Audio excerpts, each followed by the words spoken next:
Hello guys, today I'm going to teach you how to code in Python. To learn Python you need to install the Python software, which is Python ideally. You'll get this Python ideally. You can use this or you can use the command prompt. I would mostly go for the Visual Studio. Now let it open. Visual Studio Code, sorry. Visual Studio Code.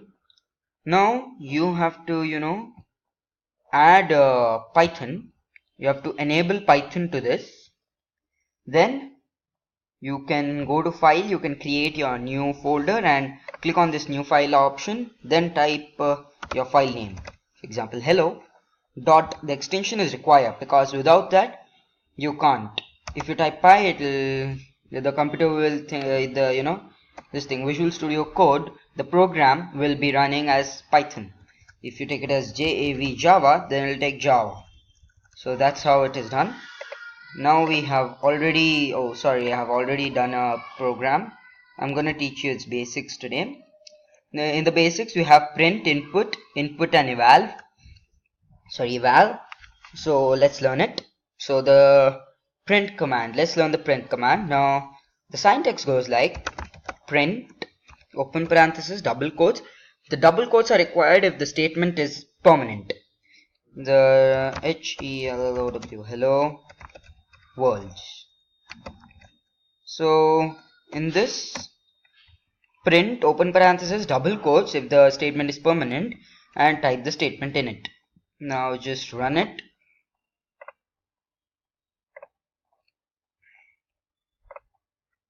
See, you have hello world over here. Now if you want to print hello world, the sum of 3 and 7 is 10. The sum of 3 and 7 is now to do that you have to go outside the double quotes, enter a comma and then type 3 plus 7. This will give you something like hello world, the sum of 3 and 7 is 3 plus 7, which is 10. It will show 3 and 7 is 10. So let's play it.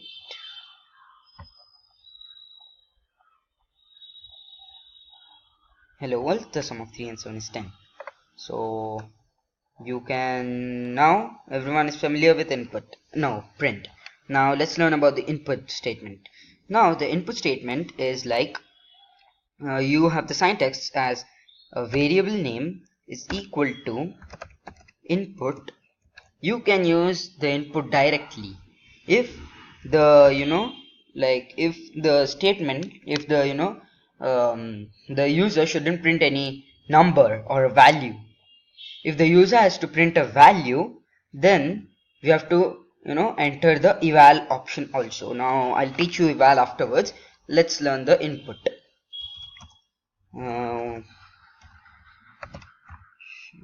What is your name?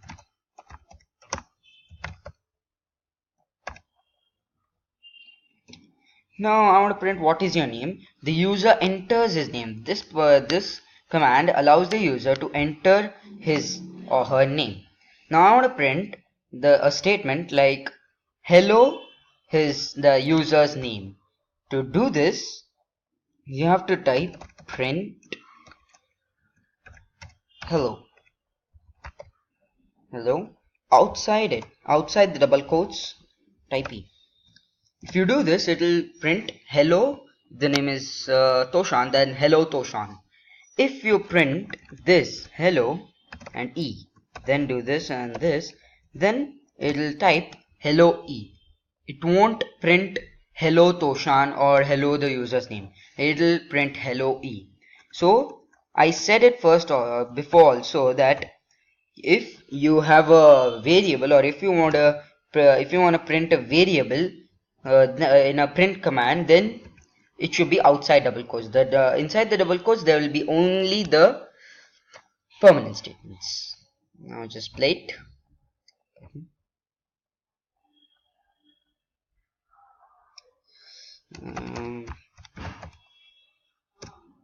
Hello Toshan. Saw that? Now if you want to print that what is your no, enter a number.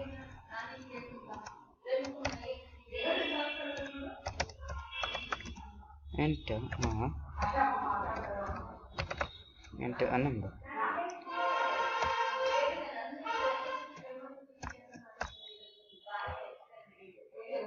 Then you have to type,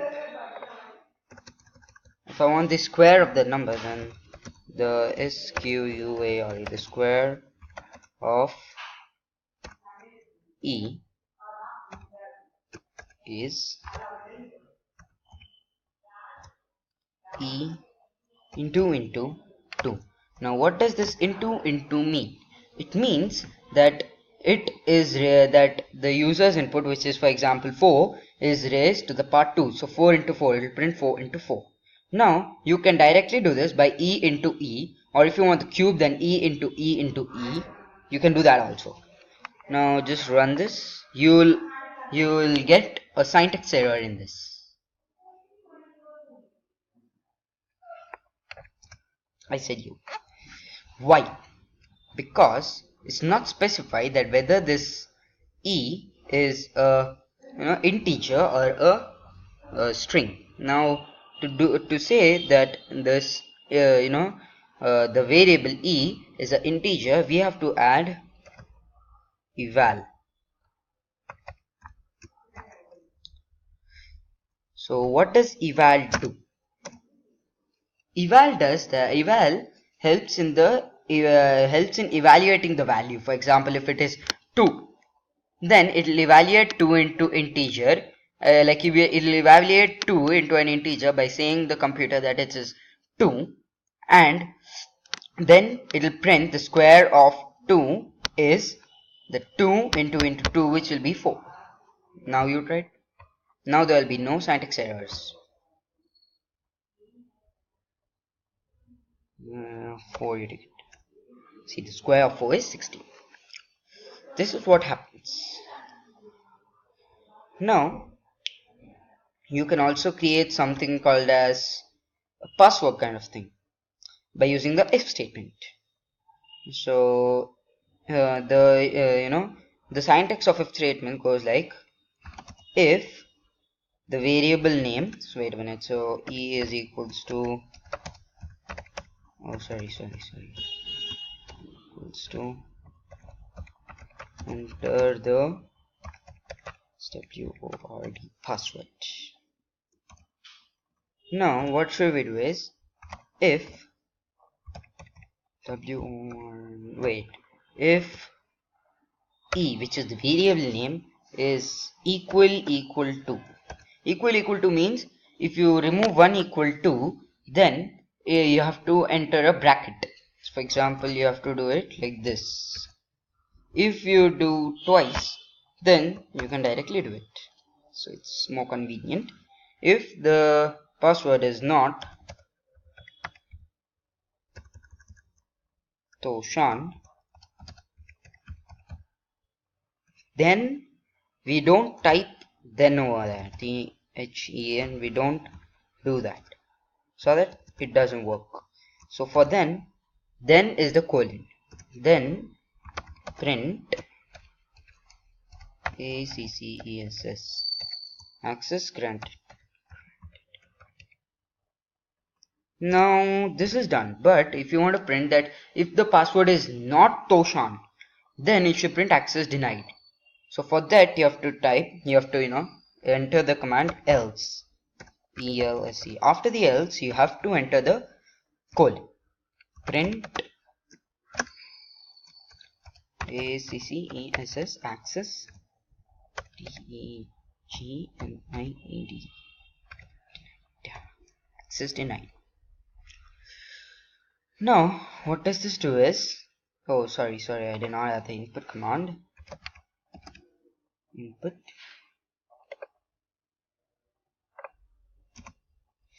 enter the password. Now if the password is Toshan, then it will print access granted, else it will print access denied. Let's run it. So here comes the password. So let's spread to OSH and Toshan. Access granted. Let's see what happens if we type the wrong one. Something else.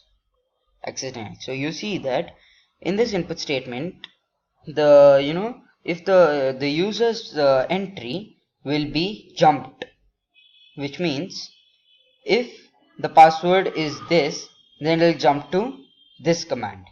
It will run this command. If the password is not this, then it will skip this print command and it will directly go to the last print command. There's one more thing, the elif statements. In the elif statements, what is it like? You'll be thinking elif is something like else if, right? Yes, N-O-T, notepad. So else if, the syntax of else if goes like, elif goes like, if E is equal to,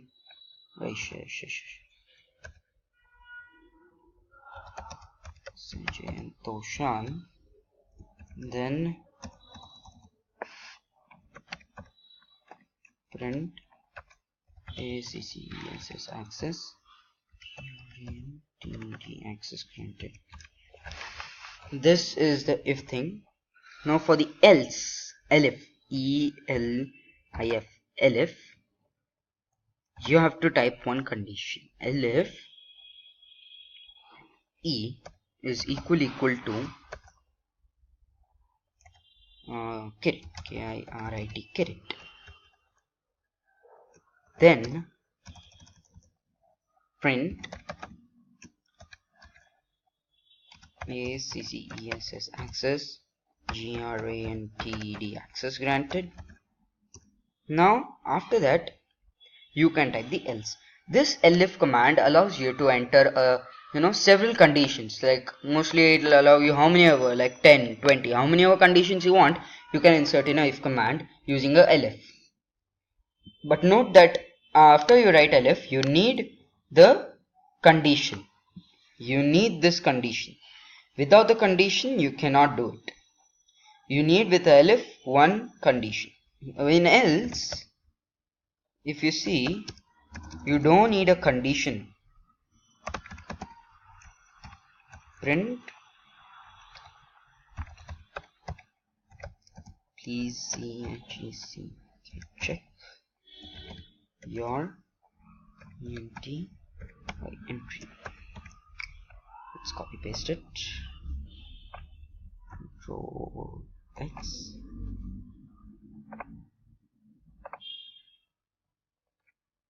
Just backspace everything. Let's see, Control V. Yes.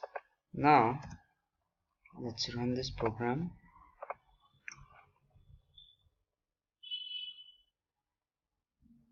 Oh shit! I did not add enter. Oh shit! Enter. Okay. E is equals to input. Enter the PSSWRT password. Now E is defined. Now let's play. Let's run it. Yes, enter the password. So if it is TOSH Toshan, right? TOSH, will print access granted. Then KIRIT, kirit, access granted. Saw that. Then if it is something else, please check your entry. So this elif command helps you to insert many other conditions. Thanks for watching, and please like and subscribe. Next video we are going to learn many new things. Thank you.